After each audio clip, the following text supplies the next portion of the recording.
श्रीराम जय जय राम। काळजीचे मूळ कर्तेपणात आहे। आनंद पाहायला आपल्याला दुसरीकडे कुठे जावे लागते का? नाही। जो स्वतःच आनंद रूप आहे त्याने आपण होऊन मी दुःखी आहे असे मानून घेतले आहे।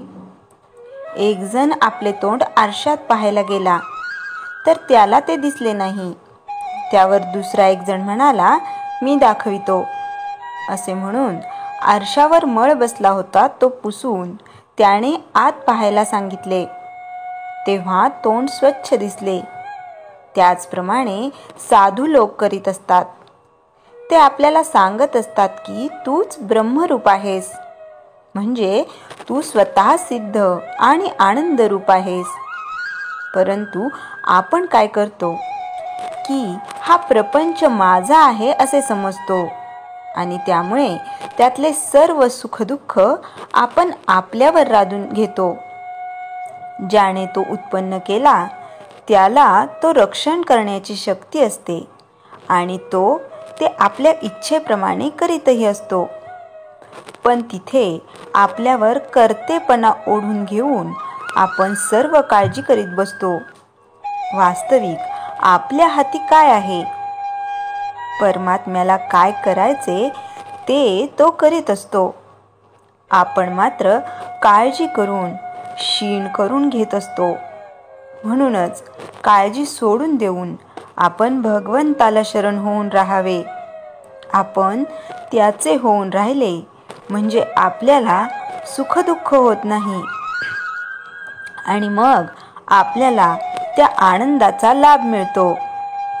काळजी ही मोठी विलक्षण असते।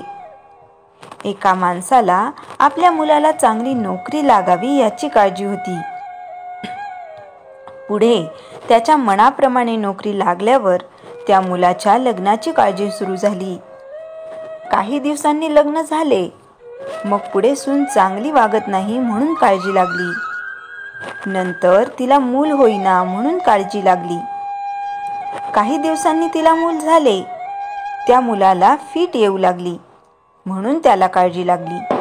शेवटी आणखी काही दिवसांनी मुलाची फीट बरी झाली, पण त्या म्हाताऱ्यालाच फिट्स येऊ लागल्या आणि अखेर काळजी करीत करीतच तो मरून गेला। काळजी ही आपल्याला भगवंतापासून खरेच काळाच्या स्वाधीन करते।